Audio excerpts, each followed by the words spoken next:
Okay, you may now take your seats and also please arrange your chairs and take up pieces of paper if you have any.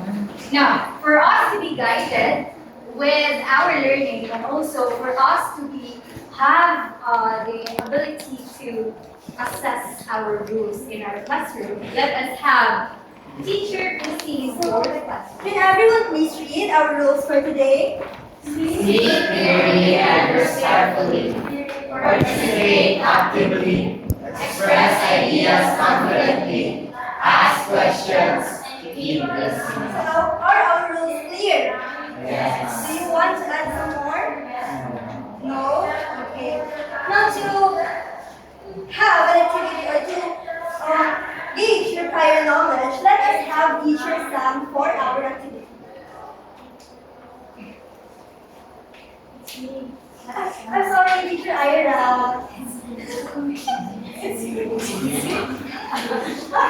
Okay, for our activity, so the class will be divided into 3 groups and each group will draw us a word from the teacher. So here it is, there is example. And using this word as a tool, each members of the group will create sentences by adding 1 word at a time while taking turns.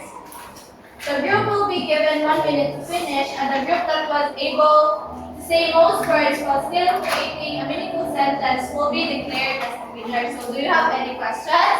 May I call Teacher Sam to demonstrate how this activity will be done? Okay, so before I demonstrate, isa to group 1 last week. Excuse me. So group 1, using here, isa ang last meeting. Okay, group 1. Tapos group 2. Okay, group 2 is dito sa second row and group 3 is dito sa likod. Kinsa ang wala? Last meeting. Okay, so, ito sa wala. Okay. Remember your numbers 1, 2, 3, 1, 2, 3, 1. Okay. Okay. Group 1 will be here, group 2 and group 3. Okay. Kaya natin ito, guys. Okay,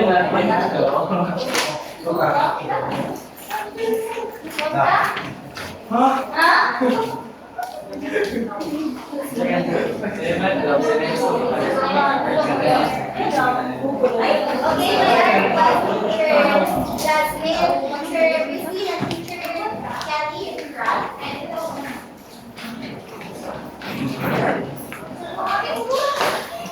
So today we are going to demo what you will do. Okay, ready? Ready? 1, 2, 3. Cats.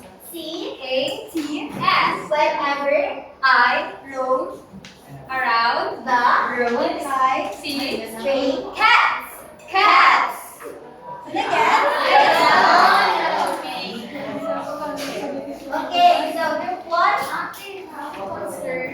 Wait.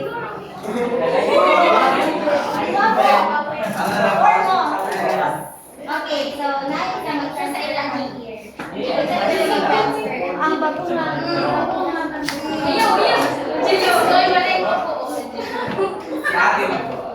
Okay, dito ganito bago sa session. Okay. Okay, James, you go.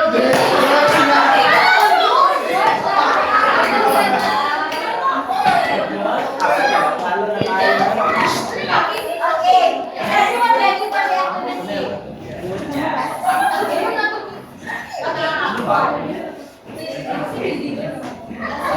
Tapos yung ano, be real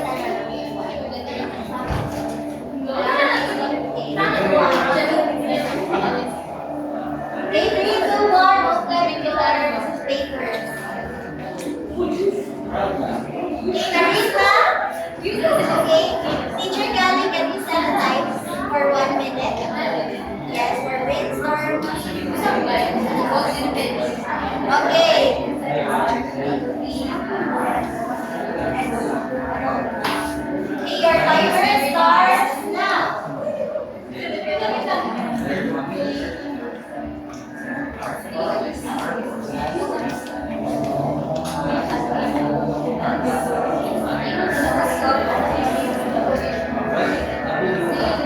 one mo, spelling ba ang wildlife before?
Our course Study wildlife.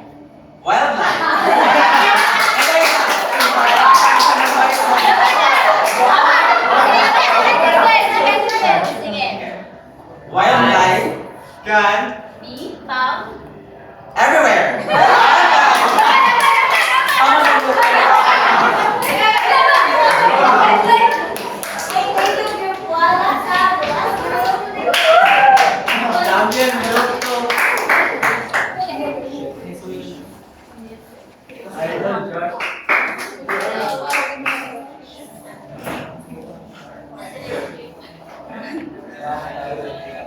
Forest. F-O-R-E-S-T. Forest.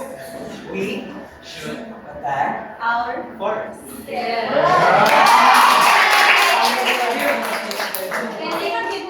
very good, everyone. So, you should commend yourself because you made a very beautiful sentences. So, for that, we are going to have the lang lang clap. Do you know the lang lang clap? Okay, go now. Okay, it goes like this. 1, 2, 3. 1, 2, 3. Very good, lang lang lang.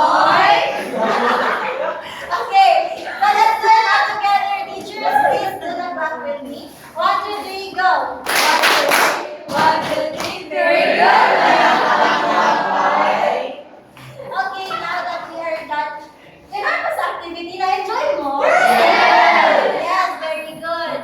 So now we are going to have our discussion.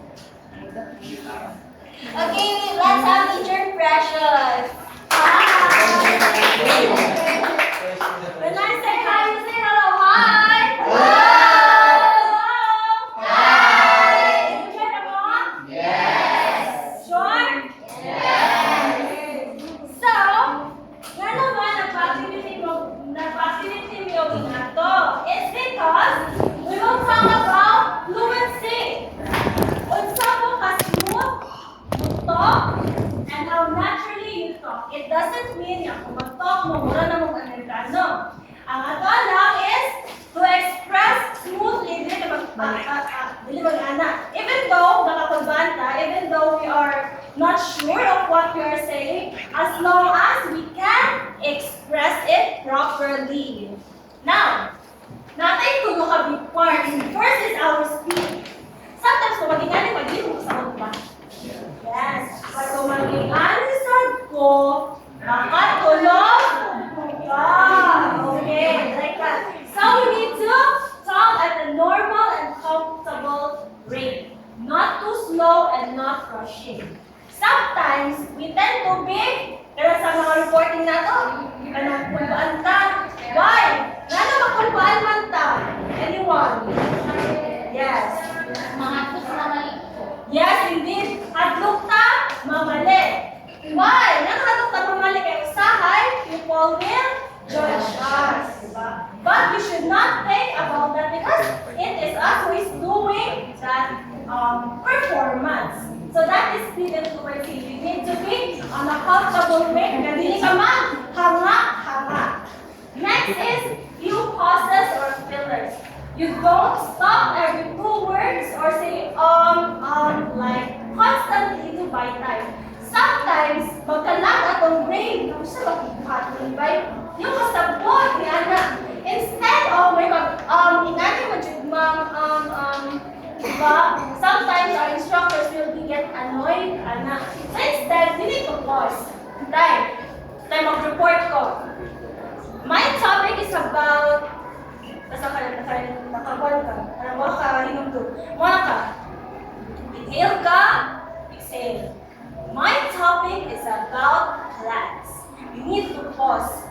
I-compose sa imong kaugalingon nga, dapat kabalusan ka nga to be confident on what you are saying. Especially sa itong reporting. Diba natin reporting every day, every night, ta. Still, kailangan naman kanang i-compose ng kaugalingon. Instead of just kanang bitaw mo, magunahon ka sa tayo mo sa mga instructor ang ibay. But, since ikaw man ang naadili, you own this. You own the stage. So, you need to be confident and encourage mo ko galingan na I can do this. And kung dili na dyan ka makahuna ko ng other words, pause lang. Ano lang ka? But not too long ano lang ka.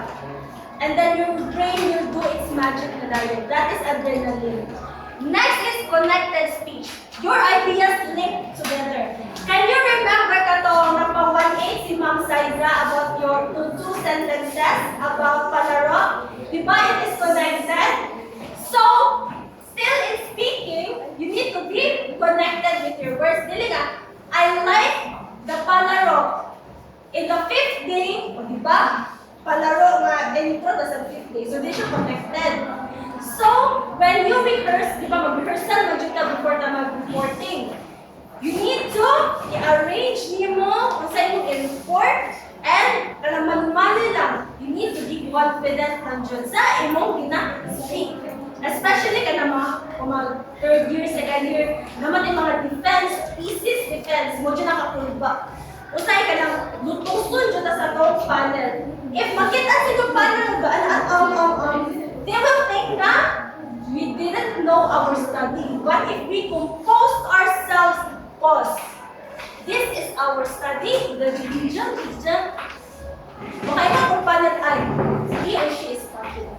He knows or she knows her study very well. And that will eventually maka-gain mo points and actually compliments by your panelists.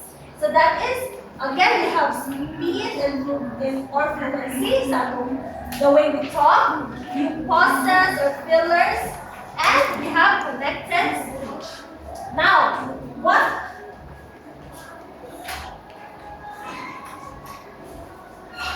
Okay. She suddenly opened, but don't worry. No worries. Now, what kills fluency? First, translating in your head. Thinking in Filipino, then converting into English word for word. Diba? Sometimes, okay, English, Ani. How do I express this in English? But, you know, when we do our recordings, you can actually do Filipino if you are not really that fluent with English. Ano siya? And next is fear of mistakes, just like what Miss Alicia said. Fear of mistakes. Alicia, fear of mistakes. You freeze because you're scared to say it wrong. Ano makahuna-huna bitaw ka nga? Tama, mali nga grammar akong giingon. Kanang okay na baka ani sa perception sa akong instructors. Instead of fearing what you say, you need to kanapitaw i-compose yourself na I am doing this because I am studying. I am doing this because I need to perform it. I am confident and I can do it. So that yung mistakes natin, normal na dyan siya. Normal na tawag kamali.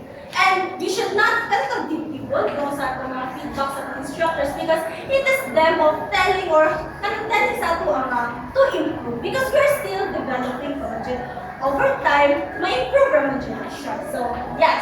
And no chunks ready. Not having common phrases memorized like in your opinion, another reason, or to somehow. Sometimes majud, kung dili na kabalo mo order sa itong words, malimo sa natong instructors. So, we need to search, mag-study dyan ang mga words nga, ano itong because, to sum this up, in conclusion, kana dyan, mo dyan ang permitting ang feedback from our instructors. You don't have a conclusion. So, you need a phrase or a word that will sum up your report. In conclusion, overall, my report is this. Thank you for listening. So, nag-generalize na ka, nag-conclusion na ka, and that's it. You need to know words that know how to end, or how to start, and how to continue. So that transition, go with the flow ang imong report. Now, what builds our fluency fast? First is shadowing. Kada pag-listen bitaw ka mga podcast, TED Talk, isa yata ng TED Talk din. Wala di ba TED Talk? Yun, ano siya, kanang about podcast or short talks about many lessons in life. You can watch that on YouTube para makakuha na how speakers speak in front of many people. Gaana na sila. Ano sila? Dili mo kung baan, kung gusto lang, natin kung inakitaan na speaker, ano na siya? He thinks Jude, or why should I panic? That's one also. I don't panic. But please and let your mind do its magic. So you can learn from them. Next is 1-minute rants. Kinsang nagpahinga diri. Sino pahinga? Na may tahanan diri. Okay mga kuan na mga love of your life na di ang mag-rant. Yeah, sometimes kung mag-rant bitaw ta, it can actually build our fluency because if we continue to talk and talk and talk, makakon yung ako nga time na nag-rant ko sa akong uyab, gihangak ko. So, makaritan na kayo. Kung dili ko magalit na niya, okay na po. If ka na ka mag-rant as my friend, di ba usay, hamakon ka, so makareflect ka. Ay, hindi ko dapat mag-rant. I need to be more composed sa akong unasto. Next is feeling responses. Instead of train yourself to pause silently for 1 minute maximum of 30 seconds. Okay, this is my topic. Kaya may tao sa akin mag-report ta, makalimut ta, in the middle pa dyan. Muna kahadlukan, pati na po, mahadlukan mag-pause ako. Gusto nito that is why mag-pause ta, compose, inhale, exhale, o dyan ta. Para dito makulbaan. Now, another is chunk bank. So you need, so na mga phrases din nga. The main point is, for example, that's why I believe, that is to train our brain on, then train your brain only fills in the topic words. As what I've said earlier, kailangan mo magtuon ng mga words, how to start your report or your discussion or kanang normal speaking or conversations. How to continue your topic with your friend, with your mama, your papa. Then ano mo dyan siya sunod, o diba, sunod. So, we'll dive into the next part na sa dayon ang nahitabo, natambling ko. So, muna nahitabo sa kuha na sa UH. And muna to siya to sum it up, muna to nahitabo sa kuha. So, nakakabalo mo how to start, how to continue, and how to end. Now, let's talk about coherence that I am to be discussed by Teacher Mel. Okay, so, good afternoon. Lugar sa kita. Kailangan niya ang slide. So, talking about coherence, what's an idea of coherence? Coherence, Iwan, sige. Student ako. Sige. Coherence is fixed na idea na sa imong mind. Point, you're correct so far, and anong important thing kung saan coherence? Coherence, sa yung copy, coherence is how you make your word, your sentences or your ideas clearly or yun sa mong pag-organize ng ideas. Kung saan naman kung ang isang katao, like, tinumdaman niya, tinumdaman na? Yeah. Kita mo sa movie? Yes. Ikaw mo siya kung sa istorya. Kasabot mo? Wala, diba? So, talking about coherence, kung napamay kahila nga, gamit ang istorya nga, smooth kayo, napay accent, napay British accent, muna na natawa. So, nay pa accent, nay pa kanang kuan, nay pa smooth kayo pag istorya. Kanang may siya mo istorya, grabe siya matawag speech, grabe siya matawag point, ideas, anak. Pero at some point, ikaw man naminaw, kasabot kanina yan.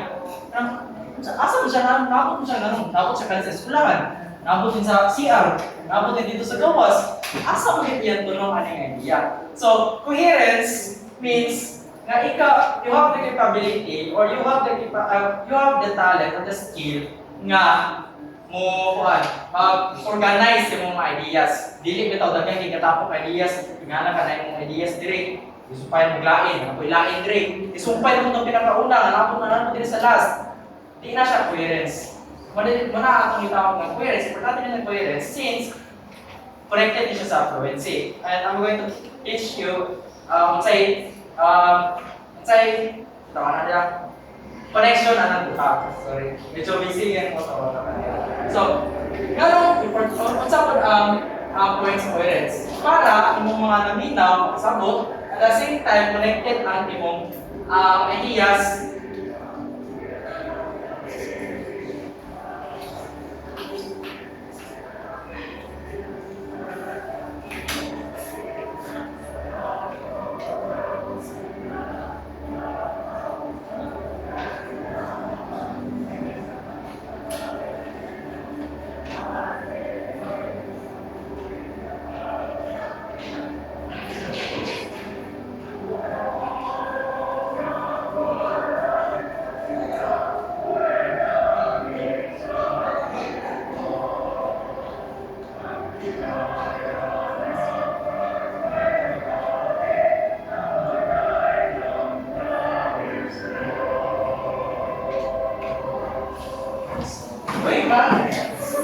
Yes, coherence helps you research na makapalo sa imong ipang storya. Makapalo siya at the same time makasabot.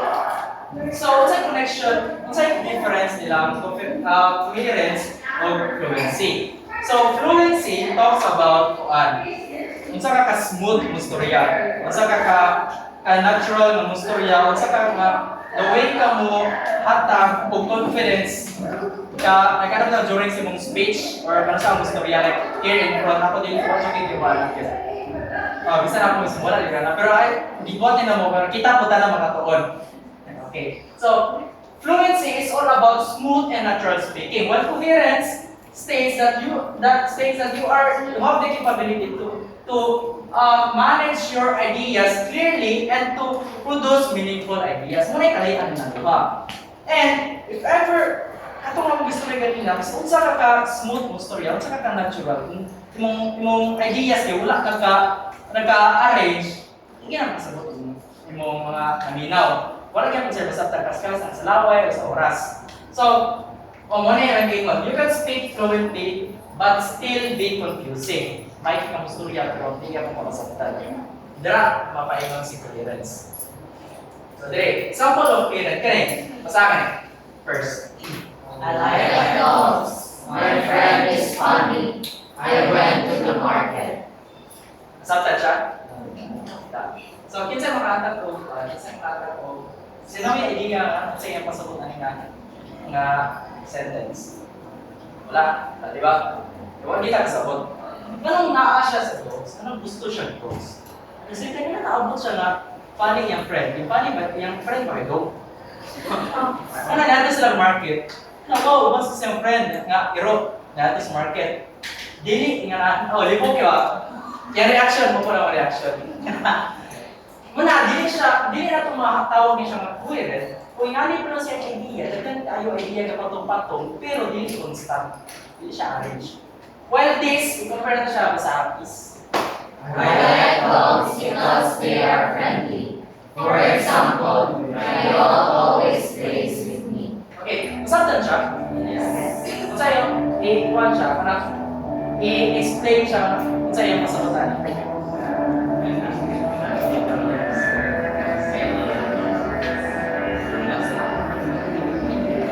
Okay, nasabtan lang siya. Nasabtan lang agad siya kasi hindi na explain kayo. Understandable lang siya. Pero kung makita ninyo ni, nanawa yung format, na siya idea, na siya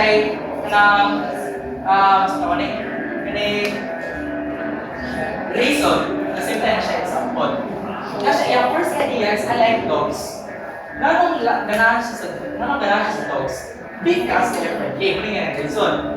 And then, by having this sentence, hindi pa siya enough. Mas better na nakita example. I like dogs because they're friendly. For example, my dog always plays with me. So, dira pa lang ang part. So, dili ka kabalo dili ka kabalo yung istorya. The more, kung kabalo ka mo, hatag ko kabalo yung format para yung naminaw si mo at yung listener yung nakasabot, you are very enough to express an idea or information. Next, ang importante na siya. Istorya pa rin siya. Ano na balik? Oh, okay. Why is it important? First off, it is important because it helps our listeners to understand us. Sama siya sa tuwa, kaya nung hindi mo kagawin, compare lagi natin sila. Yeah. So, yung sa niya, istorya sa iyang tuwa, yung na siya meaningful. Oh, all the lips na lang ang istorya. Hindi ka ito magsabuti, pas-pas din ang istorya sa aking video. Pero, hindi ka natin siya masabtan. No more, kung pas-pas mo din ka, pas-pas din ka, or di smooth ka, so kung sa iyong daway kang istorya, yan, bungkag yung idea, as I said earlier, wala na ito. Hindi ka makasabuti. So, second is, it makes your ideas meaningful. Ito sa ilahan. Mas madipdip nila, mas mansabta nila, mas ma-relate nila yung istorya. Kung ikaw mismo, or yung mga idea mismo, is pantay. Ay kanang constant, or well-organized. Next is improves communication. Why is it so? Because, palagi, mas magsabot yung listeners ko. It improves the way you communicate. Kaya, makatag sila feedback pa sa iba. Kasi like, kahatag reply sa mga, may kasabot man sila. Why? Without coherence, your message becomes confusing. Kaya mo siya salita, mo siya. Next is, how do we make our ideas clear? Ito. First off is to organize your ideas. Kung nakakadaan, before you speak, think first kung saan mong gusto i-message nila, kung saan mong gusto ipa-deliver sila, kung saan mong gusto makasabtan nila. And with that, you must stick into one topic. Second is connect your sentences. After planning kung saan mong istorya, after having a format in your head, try to connect your sentences using linking words, linking verbs, or any connecting words para masabtan sa mga estudyante nga kani siya connected di ay.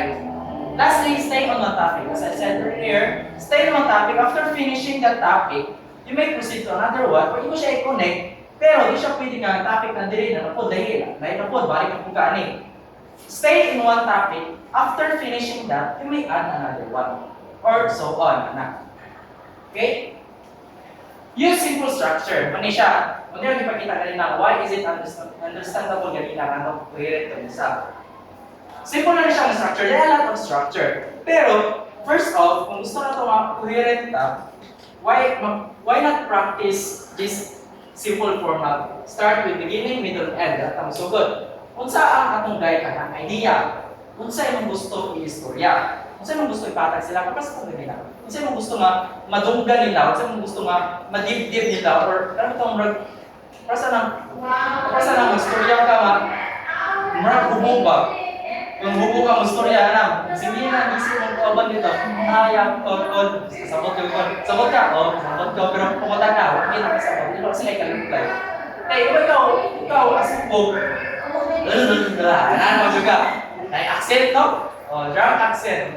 So, next is reason. Nga ano, ito ganina. Naka-idea, ngano ka na idea mo, ngano ka na idea mo gusto ipatatag sila. And last thing is example. Mas better man po na, okay lang ulit kung ikaw lang naka-idea na reason. But to make your sentence more meaningful, relatable, it's better to give example. Proof. Na kuhan, kanina ba, gusto ko gusto ko yung plano, maabot sa langit. Example, bantay ka ito kanina din namatay dito, talang mo karoon yung tagap ko dito sa kayo plano. Ano ba? Naka-idea na kay reason na kay example. Even though mamrag sa kuhan dito siya, bro. Humorous na ito siya. Example sa as is, use corrective words. This is what I said earlier. In order for your topic, or kung gusto ka masumpay mo first na topic, second topic, or simple nga topic mo, nakaisa sa topic ka kuha, pero bungkag, use connecting words. Like first, kanya gusto ipahatag, next, because, or for the reason that nagyatag press ni nagyatag ni press ni teacher versus kanina. And kani ka mga words will connect your ideas like a bridge from one land to another. Kaya kung yung bridge mismo yan sa dagat, wala na patay ng mga kauban. Next is, kung sa mga common na problems sa mga kuhan, atong ma-encounter sa kuhan, sa mga for people na dili pa coherent enough. First is jumping from one idea to another.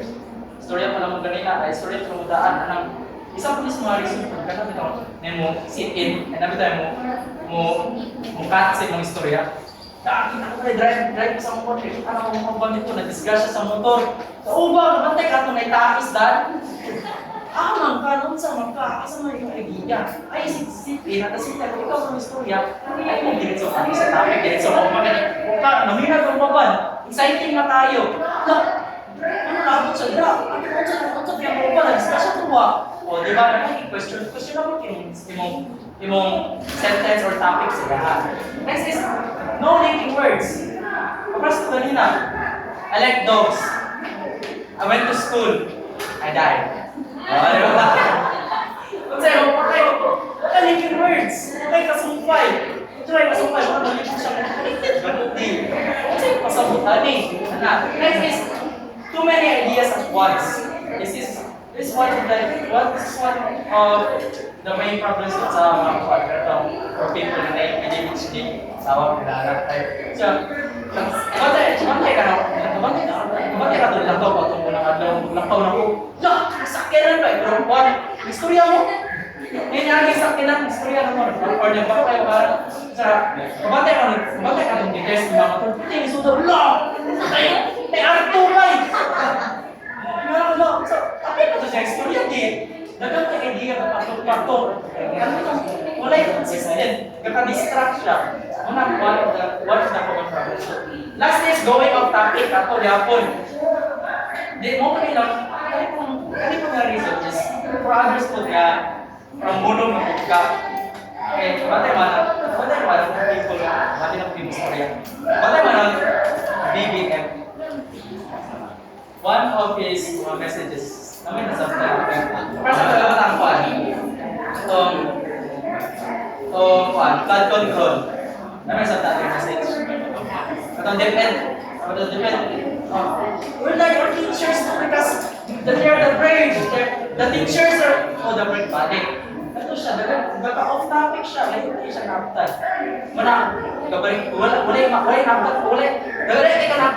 nabina, wala, pabili ka po sa lugar, sa ag lang nauna, sa magiging gusto yung pasamutan.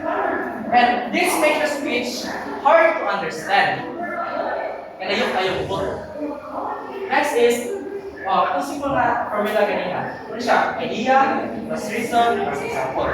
Idea and reason alone is already enough. But giving example will make your sentence or your topic or your idea or information meaningful and relatable. Let me give you an example. I like online learning because it is convenient. For example, I can study at home. Asang idea? Okay. Asang one reason? Obviously, example, right? Okay, so dito. Practice activity. Dito. This is my group ha. Isa yung masturya sa inyo ha. Isa yung one. Top or your word. Our topic for today is my favorite food. Our instruction is state your idea. Give a reason. Give an example. Speak for 30 to 60 seconds. So, paano siya? So yan, dili siya sa pagputang na deliver. Manawag na dito ka daw. Kung ma-state ka, mas better na request. Kung dili, tanggal kung karana. Okay. Okay. Let us start 30 to 60 seconds. Ana, 30 to 60 seconds. Dapat mag-storya na. So, manawag ko name, update na. Una, my favorite food. Una na magdaan. Manawag ko, okay. Let us start from 3, 2, 1. My favorite food, James. James. Josh. Go on, James. Josh. Ayo. Saan na ang mga teacher? Okay, balik ka. Balik ka. Sige. Balik ka. Okay.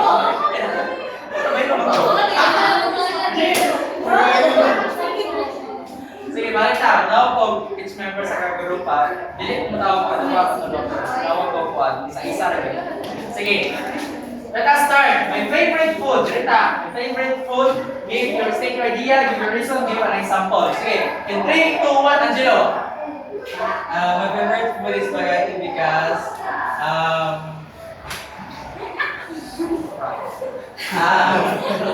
because my mother always cook spaghetti, example, every Christmas. My favorite food is ice cream because it boosts my energy. For example, when I'm done with it.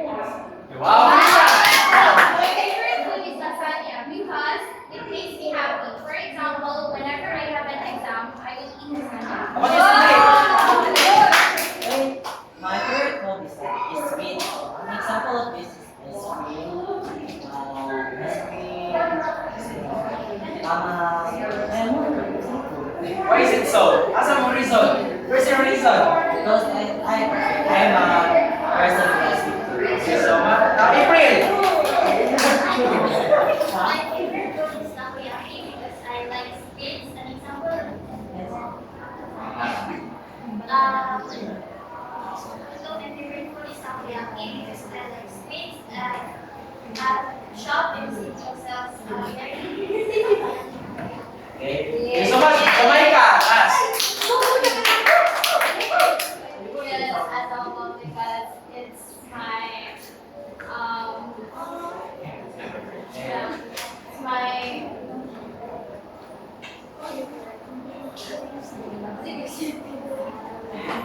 Go na.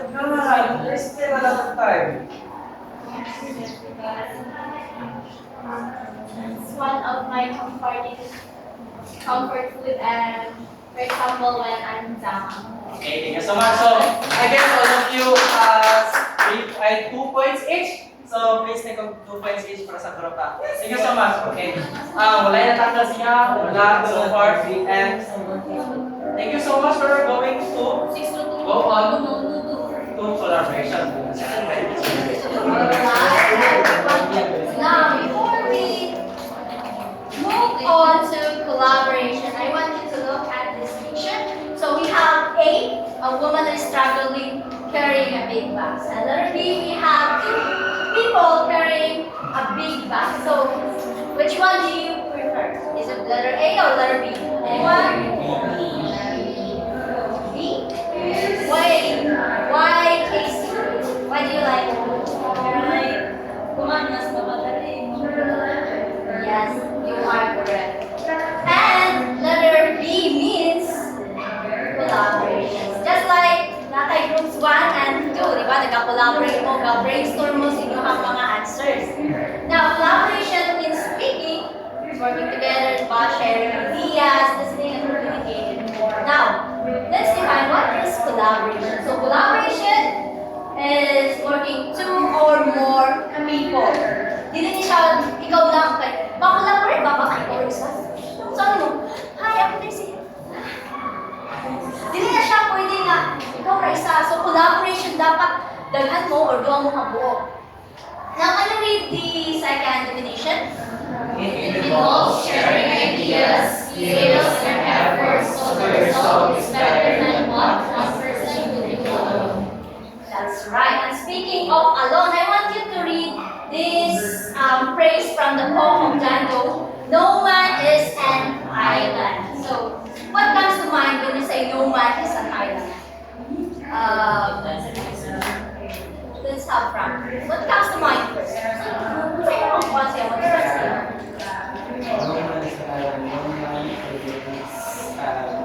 No man is alone or wala siya kauban. Lagi siya ikaw for me, friends or family and that's all. Tama ka. So, dito mo isa kalibutan, kung kita ra isa. Kaya kung ikaw ra isa, ano sa mga ka? Mabuang kalibutan. Ikaw ra. Kapag kita pa mga salida, kita matrak sila sa island. Di ba, mag-imo na lang sila og mga kuan, stress sila sa themselves. Now, that's why we have collaboration. Now, how does collaboration relates to speaking? Felicia, how does collaboration relate to speaking? Based sa katong lesson last time po kay effective communication, so na siya kauban nga makistorya. So, ang relation sa speaking of collaboration kay, ang speaking kay need mo og someone nakastorya, so need mo og collab. Yes. You need someone.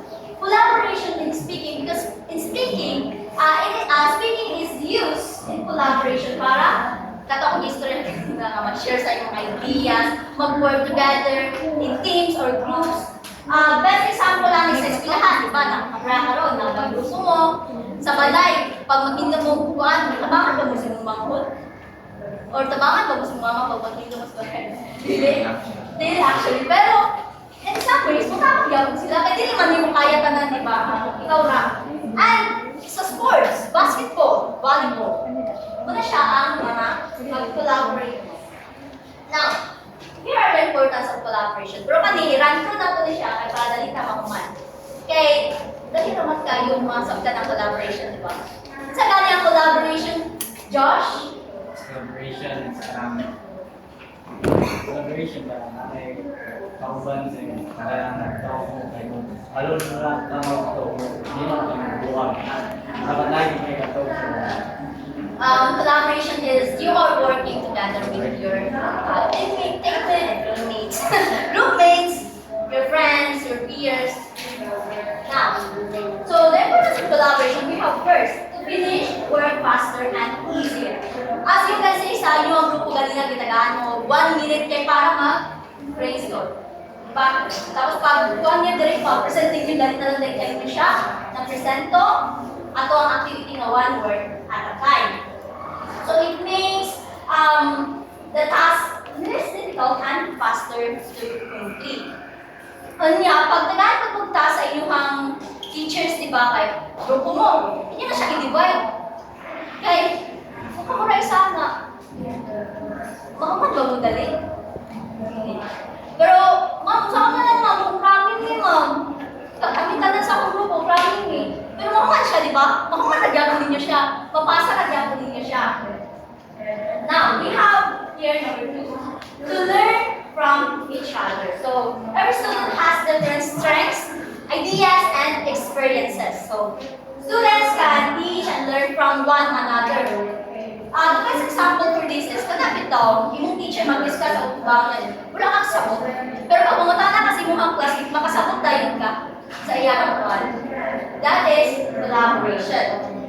Now, the third one is to create better and more creative ideas. Dali na dayon, magsulod si brainstorming. Dapat sa kanina, itong ipakan ng teacher man. Nag-brainstorming mo. Naka-answer ba mo sa iyang mga pangutana? That's right. So, unya, ginakumbay ko ninyo yung mga ideas. Saan na kami siya? Kani siya ang mas tanan. Now, we have here to practice speaking and listening skills. Collaboration gives students to communicate using English in a natural and meaningful way. Pero ma'am, usapan ma'am, mag-Bisaya man ni ma'am. Pag mag-collaborate din kayo, mag-Bisaya, di ba? Mag-Bisaya ka mo? Pero in some ways, gagamit niya po mo basic English, di ba? Can you give me an example? Can I see your name, please? Harold. So, can you give me an example ka na? Di ba, mag-brainstorm mo sa inyong classroom. Ano sa example na basic English kayo mong mga stories sa podcast? Pwede na na marahag bilingual ka ng I think mas challenge ka. Or kinala dito. Amo na siya para maka-communicate ka din sa English. Thank you, Harold. Okay na. Now, to practice speaking. Mo dahil siya sa speaking clearly. Musunod tayo yung C, fluency, o C, atong coherence. Now, listening carefully. Pag may magstorya sa tubangan, magyaw-yaw, magyapon ka. Maayo ba na siya kung magyaw-yaw ka? Diba hindi? So, pag may magstorya, minaw ka. Tapos, ay, pag naman niya, it's your turn to speak. Now, responding politely. How do you respond politely, Amin? With the right tone of the voice and then kahit agad na 14 words or tamang mga words ngayon. No, tama. Hindi kami yung yaga. Sapa ba kayo ninyo? Hindi ingana, di ba?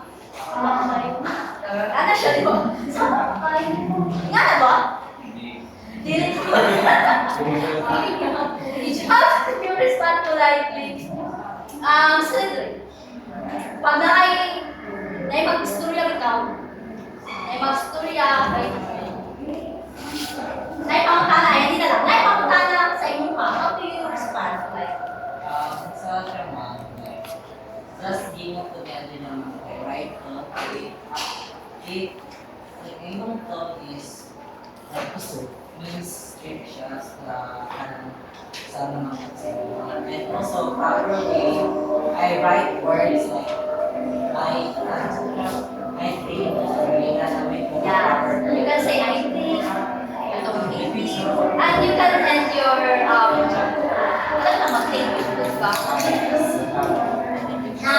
we also have to build respect and teamwork. So, collaboration teaches students how to respect different opinions. Dili kay makatong opinion si Cedric kay Felicia.